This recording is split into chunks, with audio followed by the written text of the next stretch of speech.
Thank you, everybody, and it's a real pleasure to be here. I'm here to talk about impact investing, and tell you how I think social change is being driven by something like impact investing.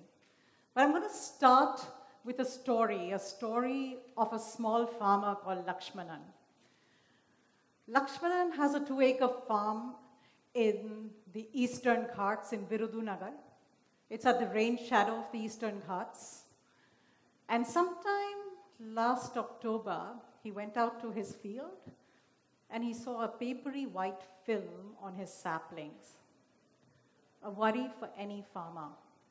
But luckily, for Lakshmanan, he had a phone. He snapped a picture.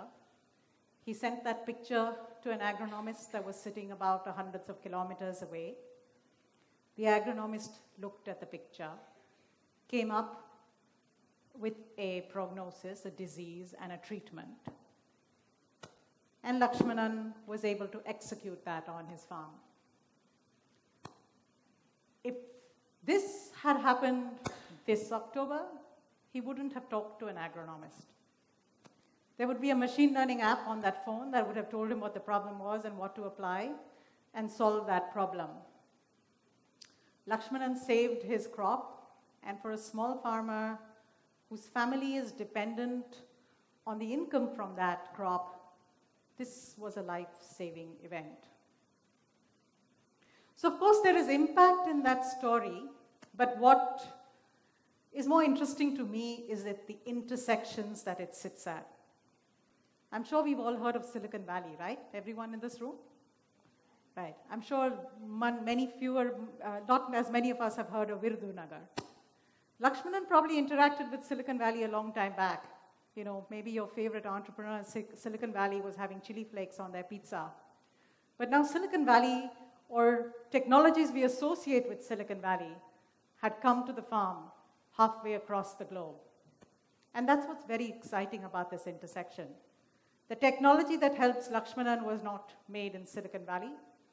It was done much closer to home, Bangalore. But the potential of that technology to drive this change is what is interesting and exciting.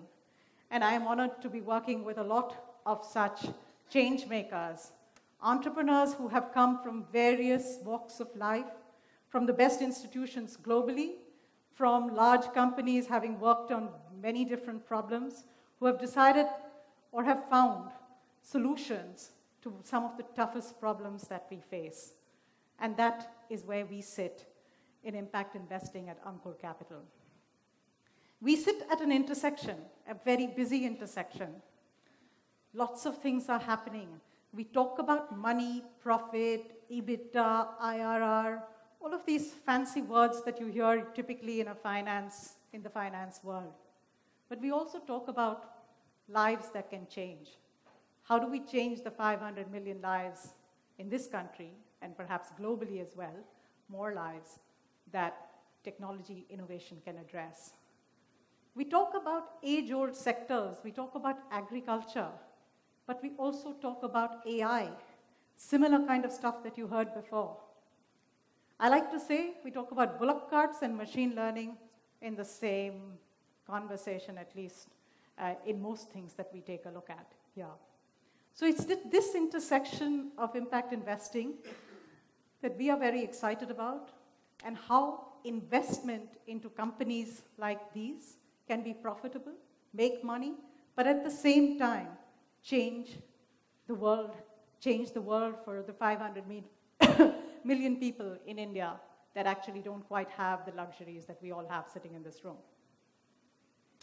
You know, not so long back, my 7-year-old son came running back and said, Mama, I know what Ankur means.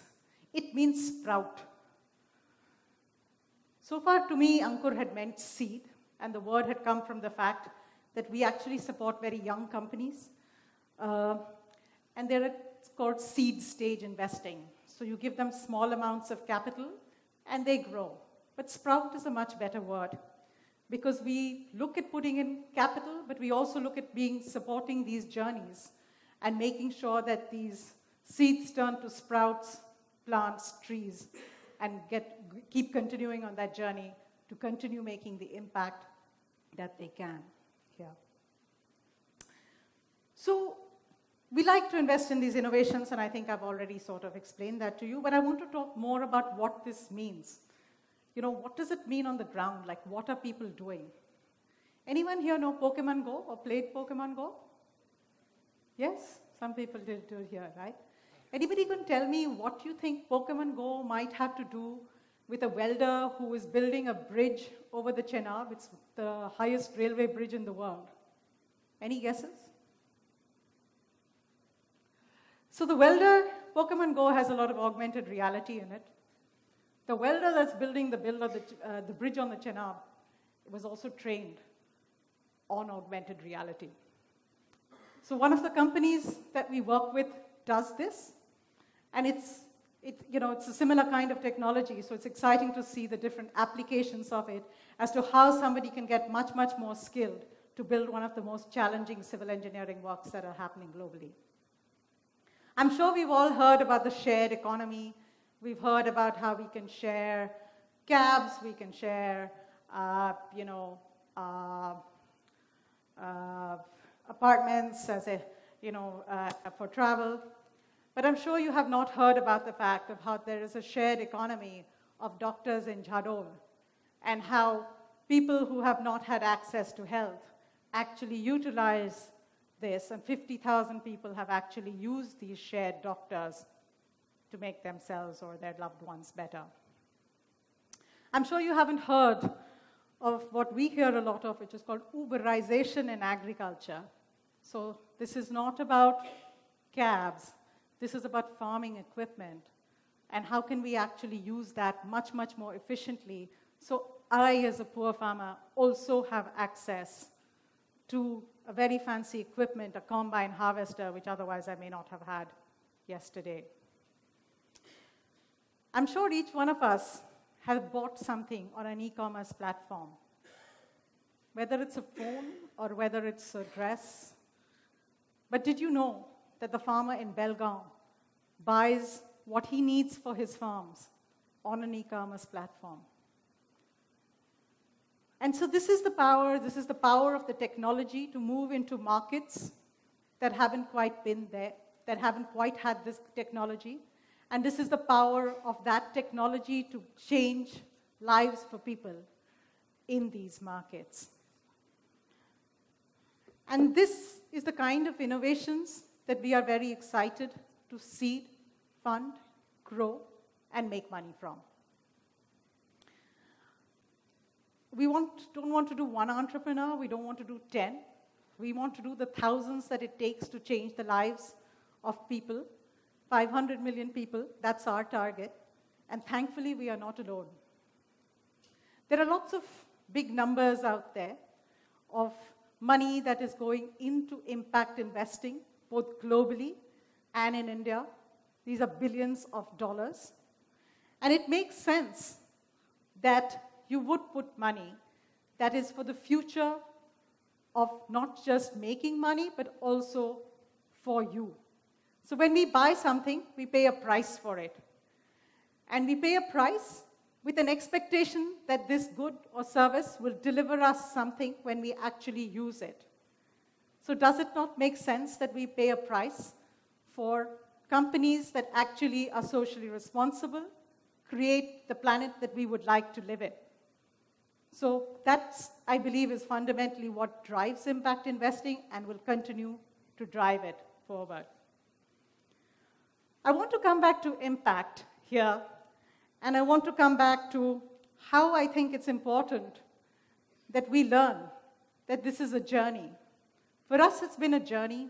We start this journey in a very boring room in which you're having these very financial, logical, rational discussions saying, hey, you know what? Company X is going to do this, this, this, and these are the people who will be impacted with it just this much. Fortunately, it doesn't work that way. So to me, one of the biggest surprises to us, we have an investment in a company in the northeast of India, and we said, yes, people don't have access to eye care. I'm glad that this company is thinking of how they can possibly do it. Let's support it. 6 months later, we find only women and old people are coming to this to this guy's outlets. And we're like, Parvez, what's going on, right? What's wrong with the men? Or why is this so skewed? And you realize that when you bring healthcare closer to people's homes, women and the elderly benefit, and they're happy to pay for it. The technology I talked about with Lakshmana, we invested in that company saying, hey, when agronomists will give some advice, people will improve their yields. Wouldn't that be nice? But to be honest, we never thought about the biggest impact. The biggest impact of saying, hey, if I save that crop, I actually earn a livelihood. If I hadn't saved the crop, I wouldn't have a livelihood. We never thought about the fact that this is a problem, that only Indian farmers face. We didn't realize that, look, people in Kenya, Indonesia also face the same problem.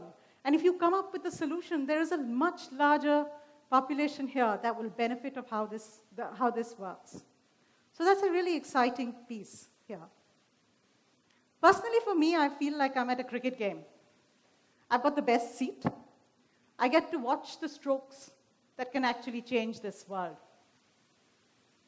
I often get asked this question, how did I get here? I got asked this question 10 minutes earlier. I'm a physicist, so I have a PhD in physics, which makes it a lot worse. So people ask me, how the hell did you ever get into this? To me, it's an intersection again. What's fascinating is it's an intersection. As a physicist, I learned to solve hard problems. I now have to work on harder problems. I worked a job at a large company that said, oh, we want to look at rural markets.